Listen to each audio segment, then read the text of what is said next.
জনগণের দোষ আমি দেই না। বিশ্বাস করুন, যদি আল্লাহ না করুন এদেশে ইসলামী আদর্শ বাস্তবায়িত না হয়, ইসলামী স্টেট কায়েম না হয়, তাহলে কিয়ামতের দিন আলেম ওলামা পীরেরা জনগণের চাইতে সবচাইতে বড় আসামি হবে কিয়ামত।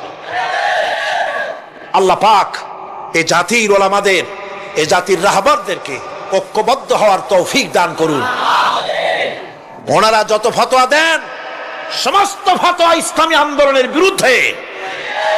মদখোরের কাছ থেকে টাকা নিতে আপত্তি নাই, নিজের মঞ্চে জেনাকার খুনি মদখোরকে নিয়ে এক প্ল্যাটফর্মে বসে বক্তৃতা করতে আপত্তি নাই, কিন্তু ইসলামী আন্দোলনের লোককে মঞ্চে জায়গা দেয় না। সমস্ত ফতোয়া ইসলামী আন্দোলনের বিরুদ্ধে তারা দেন। আমি তাদেরকে অনুরোধ করব, আসুন, ঐক্যবদ্ধ হওয়া ছাড়া পথ নাই আল্লাহর দ্বীন প্রতিষ্ঠার জন্য। আর মনে রাখবেন, আপনারা যে ষড়যন্ত্রের শিকারে পরিণত হয়েছেন, যদি দ্বীন প্রতিষ্ঠা না হয়, আর তারা যে স্বপ্ন দেখছে, ইন্ডিয়া এবং তার অনুসারীরা নাস্তিকরা যে স্বপ্ন দেখছে, তা যদি বাস্তবায়িত হয়, কে জামাত করে, কে শিবির করে, কে ফুরফুরার মুরিদ, কে সরসিনার মুরিদ, কে অমুক ইন্ডিয়ার পীর সাহেবের মুরিদ, পাকিস্তান পীর সাহেবের মুরিদ, এগুলা তালাশ করা হবে না। হবে? ওই যে রাশিয়া এসে ঢুকছিল কোথায়, আফগানিস্তানে, সেইখানে সব আলেম ওলামারা জঙ্গলে যাইয়া এক হইল। ওই যে একজন বলছিল যে আমি গেলাম, আমার ছেলে গেল তার মামু বাড়ি, মাইয়া গেল তার নানা বাড়ি, বউ গেল তার বাপের বাড়ি, আমি গেলাম আমার শ্বশুর বাড়ি, যাই দেখি সব এক জায়গায়। এই লোকগুলি আলেম ওলামা পীর বুজুর্গ সব গিয়া পাহাড়ের মধ্যে এক জায়গায় হয়েছে। হায় হায়, সুন্নি, কড়া সুন্নি, গোলাপি সুন্নি, ওহাবি, ঠান্ডা সুন্নি, তারপরে দেওবন্দি, সব এক জায়গায়। হায় হায়, কি সর্বনাশটা করলাম। যদি ঐক্য থাকতাম তাহলে কি আর আসি আমাদের উপরে হামলা হতে পারতো, করতে পারতো? চোখের পানি ফেললো, কানলো, একে অপরকে জড়াই ধরলো। তখন অনেক সর্বনাশ হয়ে গেছে, অনেক জীবন দিতে হয়েছে এই ঐক্যের পর। তারপরে আল্লাহ মেহেরবানি করেছেন তওবা করার কারণে। কিন্তু আমাদের দেশে অনৈক্যের কারণে, আল্লাহ না করুন, যদি এখানে ইসলামের দুশমন যারা, আজ তো তারা রেডিওতে বসে আছে, আজ তো তারা টিভিতে বসে আছে, আজ তো তারা নাটক তৈরি করে, আজ তারা সিনেমা তৈরি করে। गुलिस्तान के हर शाख पर उल्लू बैठे हैं, फिर अंजाम गुलिस्तान क्या होगा। ফুল বাগিচার ডালে ডালে হুতুম পেচারা বসে আছে, এ ফুল বাগানের অবস্থা কি হবে? নাস্তিক, মুরতাদ, বেঈমান সব এগুলিকে দখল করে আল্লাহর দ্বীনকে বুড়ো আঙ্গুল দেখাবার প্রচেষ্টা চালাচ্ছে। যদি তাদের স্বপ্ন কামিয়াব হয়, তাহলে মনে রাখবেন, ওই কাবলির মতো, যে কাবলি এসে দেখছিল যে বাঙালি ছেলে, বাংলাদেশি ছেলে, সে জাম খেতেছে, জিজ্ঞেস করছে তুম সব ক্যা খায়া করতে হো? বলছে হাম সব জাম খায়া করতে হ্যাঁ। কাবলি বলছে হাম খা सकते हैं? क्यों नहीं, जरूर तशरीफ लाइए दरख्त पर और मजे से खाइए। আসেন, গাছে ওঠেন, জমের খাওয়া খান।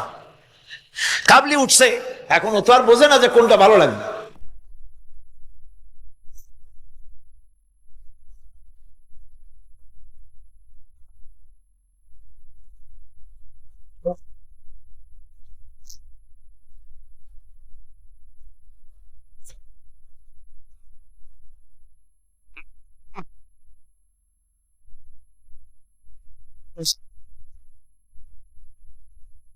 পুরা শুদ্ধা ধরছে, কাবলির হাতের মধ্যে ভ্রমর পড়ছে। এখন কাবলির হাত তো বোঝেন সাগর কলার মতো আঙ্গুল, ওর ভিতরে ভ্রমর পড়ে ভোঁ ভোঁ করছে।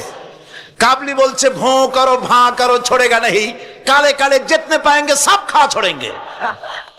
কালো পাইলি হইছে। সুতরাং ইসলাম বিরোধীরা যদি সুযোগ পেয়ে যায়, দেওবন্দি মাদ্রাসায় কে পাশ করেছো, পটিয়াকে, হাটহাজারীকে, ফুরফুরাকে, সরসিনাকে, দেওবন্দিকে, আলিয়াকে দেখা হবে না, পাইকারি ধরে, দাড়ি টুপি ধরে ধরে হত্যা করা হবে।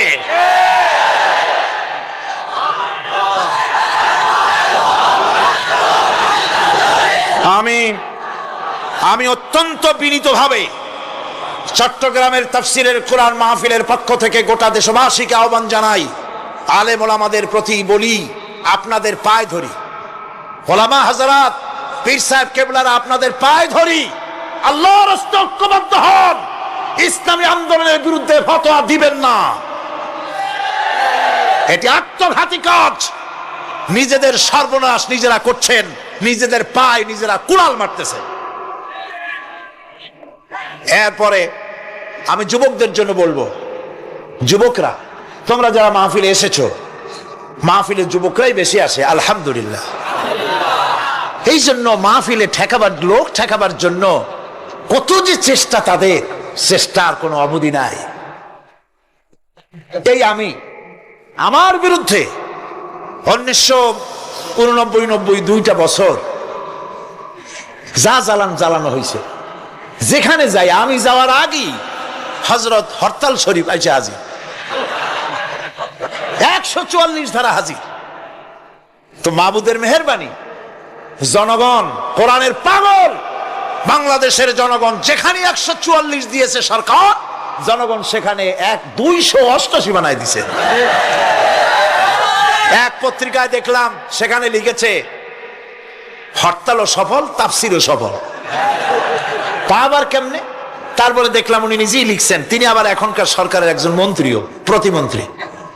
তিনি লিখছেন সেখানে যে সাইদি যেখানে যায় হরতালের ডাক দেওয়া হয়। তো হরতালের ডাক দেওয়া হলো পরে স্কুল বন্ধ, কলেজ বন্ধ, মাদ্রাসা বন্ধ, দোকানপাট বন্ধ, কারখানা বন্ধ। সন্ধ্যার দিকে কারো কোনো কাজ নাই, সব তাফসিরে হাজির। তো দুটোই সফল হলো। কোরআনের পাগল থেকে, কোরআনের পাগলদেরকে কোরআন থেকে বঞ্চিত করা, দূরে রাখা ওদের সবচাইতে বড় ভয়। বুড়ারা ওরাই যাবে মাহফিলে, যুবকরা যায় কেন?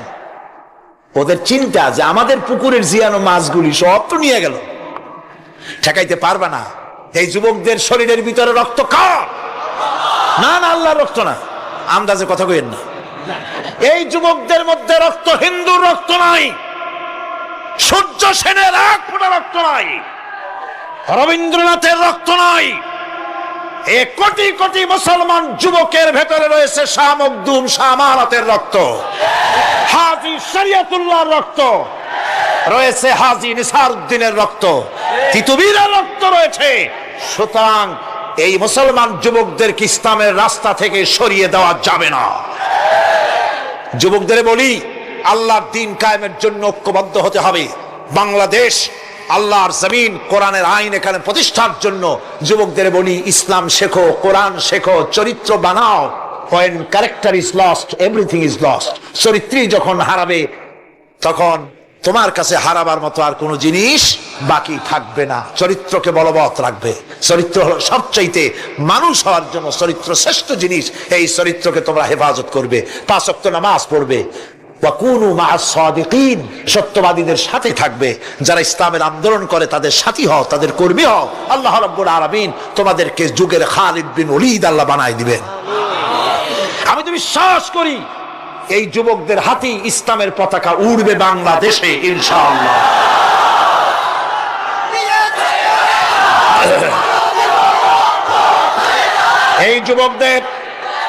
এই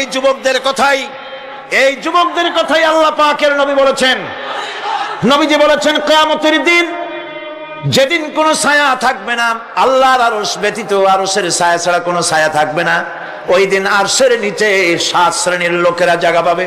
ওর ভিতরে হবে এক শ্রেণী হবে ওয়াশাবুন নাশা ফি ইবাদাতিল্লাহ, ওইসব যুবক যারা রাত কাটিয়েছে আল্লাহর ইবাদত করে, চোখের পানি ফেলেছে, তাদের জন্য জান্নাত যুবকদের জন্য।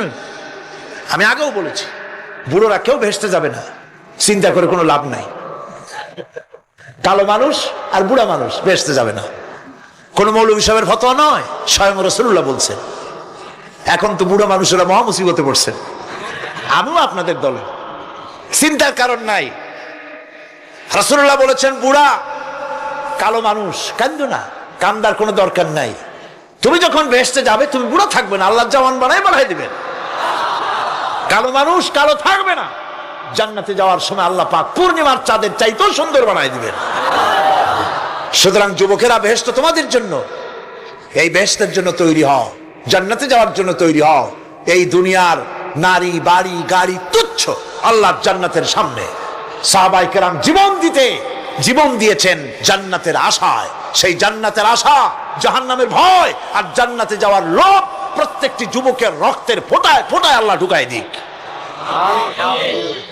যুবতী মেয়েদেরকে বলবো, ছাত্রী যারা এসেছেন মহিলাদের মধ্যে, এদেশে ইসলামী ছাত্রী সংস্থা নামে একটি সংস্থা আছে। মেয়েদেরকে দ্বীন শিখায় তারা। যেখানে মেয়েরা তাদের সতীত্ব বজায় রাখতে পারে না, দ্বীন শিখতে পারে না, সেখানে কলেজে, বিশ্ববিদ্যালয়, হাই স্কুলে ইসলামী ছাত্রী সংস্থা একটা নিয়ামত। জোরে কোন আলহামদুলিল্লাহ। সব ভাইদেরকে আর মায়েদেরকে বলবো, আপনারা আপনাদের মেয়েদেরকে ছাত্রী সংস্থার সাথে দ্বীন শেখার জন্য, ঈমান শেখার জন্য, চরিত্র শেখার জন্য আপনি তাকে দিয়ে দেন।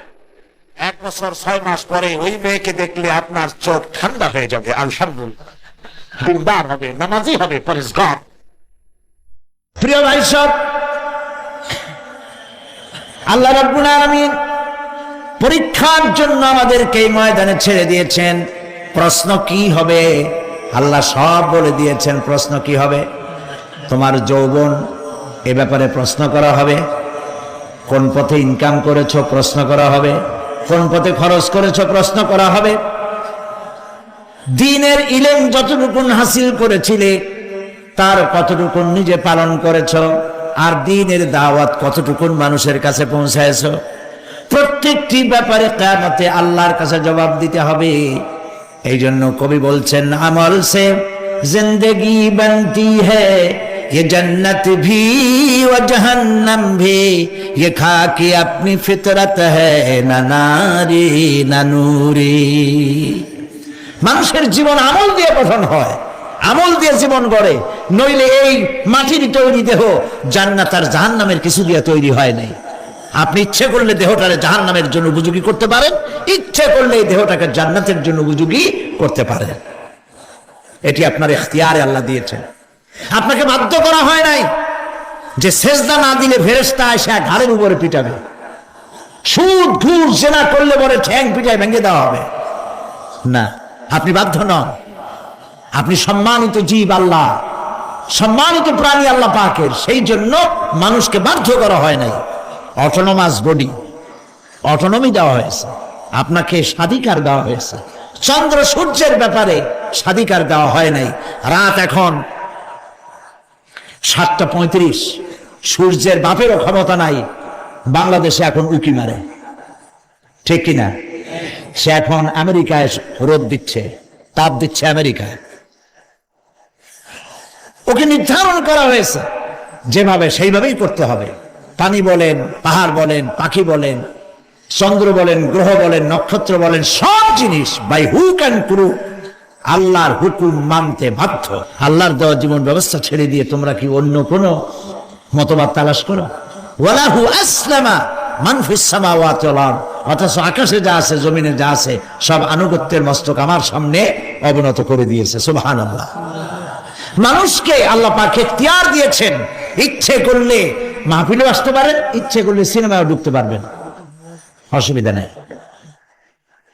অসুবিধার জন্য কিয়ামত, ওখানে হিসাব হবে। এখানে আপনি সূর্য, চন্দ্র, ফেরেশতা, ফেরেশতারও কোনো মজাল নাই, কোনো ইখতিয়ার নাই আল্লাহর হুকুমের বাইরে কিছু করে। আল্লাহ যা করতে বলেছেন তাই করতে হবে, এর বাইরে এক চুলও নড়তে পারবে না। কিন্তু মানুষেরা করতে পারবে। মানুষ ইচ্ছে করলে নামাজ রোজা ছাড়তে পারে, ইচ্ছে করলে আল্লাহর অমান্য করতে পারে। এইটা তার বিচারের জায়গা না, এটা হলো পরীক্ষার জায়গা। এটা কিসের জায়গা? পরীক্ষার জায়গা। এখানে আপনি কামাই করলে ওখানে কিছু পাবেন, এখানে কামাই না করলে কিছু পাবেন না। আরো সোজা করে বলি, কোন কৃষক, যে কৃষক আষাঢ় মাসে, শ্রাবণ মাসে জমিন চাষ করে না, পৌষ মাসে তার গোলায় ধান আসবে? কথা বোঝেন নাকি বোঝেন না? পৌষ মাসে গোলায় ধান আসবে? কোনো পাগলও বলবে না যে তুমি তো চাষই করো নাই, তুমি জমিনে, তোমার জমিনের ফসল তোমার ঘরে আসবে কেন? কাজী এই দুনিয়ায় পরীক্ষা দিলে এখানে রেজাল্ট হয়, এখানে গাছ লাগাইলে এখানে ফল দেয়। কিন্তু মানুষের জন্য আল্লাহ পাক যে আমল তৈরি করেছেন, পরীক্ষা নেবেন, সেই পরীক্ষার রেজাল্ট এখানে হবে না। পরীক্ষার রেজাল্ট আউট হবে কোথায়? আখিরাতে। বলেন সবাই, কোথায় হবে? পরীক্ষার রেজাল্ট আউট হবে কোথায়? আখিরাতে। এখানে আপনি যা কামাই করবেন এখানে রিটার্ন দেওয়া হবে না, এখানে যা কামাই করবেন সমস্ত কামাই 700 গুণ বর্ধিত আকারে কিয়ামতে আল্লাহ আপনার হাতে ধরাই দিবেন। আল্লাহর ওয়াদা কখনো মিথ্যা হয়? মিথ্যা হয় রাজনৈতিক দলের নেতারা, এই জাতীয় লোকেরা যারা মঞ্চে আসে। তো দুনিয়ার ময়দানে আপনি যা কামাই করবেন এখানে রেজাল্ট আউট হবে, এখানে আপনি পাবেন ফল, এখানে পাবেন। যা করবেন এখানে গাছ লাগাবেন, ফল লাগাবেন, এখানে পাবেন। আর আল্লাহর জন্য যেটা করবেন সেটার ফল, সেটার রেজাল্ট কিয়ামতে বাইর হবে। সুবহানাল্লাহ।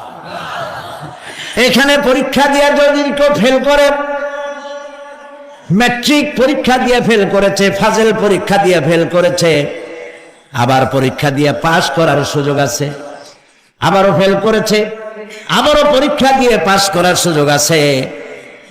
10 বার যদি ফেল করে আরো 10 বার পাশ পরীক্ষা দিয়ে পাশ করার সুযোগ আছে। কিন্তু কিয়ামতের দিন আল্লাহ রাব্বুল আলামিনের জীবনের পরীক্ষায় কোনো মানুষ যদি আল্লাহর আদালতে ফেল করে বসে একবার, দ্বিতীয়বার পরীক্ষা দেওয়ার আর কোনো সুযোগ নাই। এই পৃথিবীতে যদি কেউ নিম্ন আদালতে মামলায় হেরে যায়, জজ কোর্টে করবে, যদি হেরে যায় হাইকোর্টে করবে, হেরে গেলে আপিল করবে সুপ্রিম কোর্টে, সুপ্রিম কোর্টেও যদি হেরে যায় তাহলে প্রেসিডেন্টের কাছে আপিল করবে।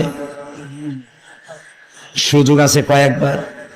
কিন্তু কিয়ামতের দিন জীবনের আদালতে কোনো মানুষ যদি একবার ফেল করে বসে, জীবনের মামলায় যদি একবার হেরে যায়, দ্বিতীয়বার আপিল করার আর কোনো জায়গা নাই। সে আখিরাতে রেজাল্ট আউট হবে। আমরা সব মরে যাব, আমরা সব কি হব? সব মরে যাব। আল্লাহ পাক আমাদেরকে উঠাবেন। আবার মানুষকে কবরে রাখার সময় আমরা কি বলি?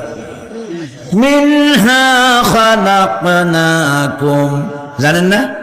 পড়েন, মিনহা খালাকনাকুম ওয়া ফিহা নুঈদুকুম ওয়া মিনহা নুখরিজুকুম তারাতান উখরা।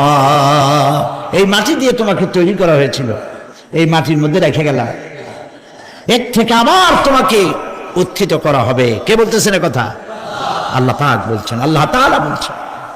কি নিষ্ঠুর এই পৃথিবী! ভেবে দেখেছেন কি একবারও কি ভেবে দেখেছেন এই পৃথিবী কত নিষ্ঠুর? এই সন্তান সন্ততি সব একটি মোহ, একটি মায়া, একটি মহব্বত, একটি প্রতারণা। যে বইয়ের জন্য হারাম ইনকাম করেছেন, যে সন্তানদের জন্য হারাম ইনকাম করেছেন, জান দিলেন, রক্ত দিলেন, জীবন দিলেন, সারা রাত কষ্ট করেছেন, দৌড়দৌড়ি করেছেন, যখন মরে গেলেন, যে বাচ্চাটা আপনি কোলে না নিলে কলিজা ঠান্ডা হয় না, সেই বাচ্চা বলবে, মাকে বলবে, মা বাপের লাশ যে রুমে আছে আমার সেখানে নিও না, আমার ভয় করে। ঠিক কিনা? স্ত্রীও আরো 2-1 লোক না হলে লাশের ঘরে থাকতে পারবে না, তারও ভয় করবে। থাকলে বড় জোর মা থাকতে পারে, বাপ থাকতে পারে। যাকে বিবাহ করার পর অনেক সন্তান আছে, মা বাপকে চোখে দেখতে পারে না, বড় কথা মতো মায়ের সাথে কথা বলা বন্ধ করে দেয়। হয়তো কুমিল্লা এরকম নাও থাকতে পারে। বউ নালিশ করছে, মায়ের সাথে কথা কয় না, আবার বলে এই বুড়িটা মরে না কেন? নাউযুবিল্লাহ, নাউযুবিল্লাহ। বুড়িটারে মরার কথা বলতে